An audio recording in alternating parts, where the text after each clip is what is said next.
మరి doctor YSR ఆరోగ్య విశ్వవిద్యాలయం ఇది 1986లో ఒక చట్టం ద్వారా ఆనాటి ప్రభుత్వం ఈ మెడికల్ కాలేజీని తీసుకొచ్చిన విషయం మనందరికీ తెలిసిందే.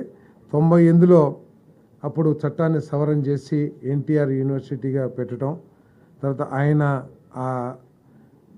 ఈ మెడికల్ అవసరాలన్నింటినీ కూడా ఒకే ఇన్స్టిట్యూట్లోకి తీసుకొచ్చి ఒక యూనివర్సిటీగా స్థాపించిన ఎన్టీ రామారావు గారి పేరు పెట్టాలని ఆ రోజు నిర్ణయం తీసుకుంటూ జరిగింది. తర్వాత 2006లో doctor NTR university of health సైన్సెస్గా ఆ రోజు వైఎస్ రాజశేఖర రెడ్డి గారు కూడా నిర్ణయం తీసుకుంటం జరిగింది. కానీ దురదృష్టం గత ప్రభుత్వం ఒక చట్టాన్ని తీసుకొచ్చి మరి ఆ పేరుని తీసేయటం జరిగింది. తీసేసి వైఎస్ఆర్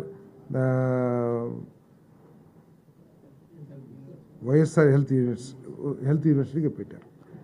దీనికి సంబంధించి దాంట్లో పాస్ అయిన డాక్టర్లు కొన్ని సమస్యలు ఎదుర్కొంటున్న విషయాన్ని మన గద్దె రామ్మోహన్ గారు, అదేవిధంగా అచ్చెన్నాయుడు గారు, ఇంకా కొంతమంది ప్రజాప్రతినిధులు ప్రభుత్వం దృష్టికి తీసుకొచ్చిన ధర్మం. ఎందుకంటే సర్టిఫికేట్స్ ఇచ్చేటప్పుడు కొంతమందికి ఏమో ఎన్టీఆర్ హెల్త్ యూనివర్సిటీ అని, కొంతమందికి ఏమో వైఎస్ఆర్ యూనివర్సిటీ అని చెప్పేసి, తర్వాత కొన్ని సంవత్సరాలేమో ఎన్టీఆర్ యూనివర్సిటీలో చదివి ఫైనల్ డిగ్రీ అంటే కొన్ని సంవత్సరాల మార్కులేమో ఎన్టీఆర్ యూనివర్సిటీ మార్కులు ఇస్తుంటాయి, ఫైనల్ పాస్ అవుట్ ఏమో వైఎస్ఆర్ యూనివర్సిటీ.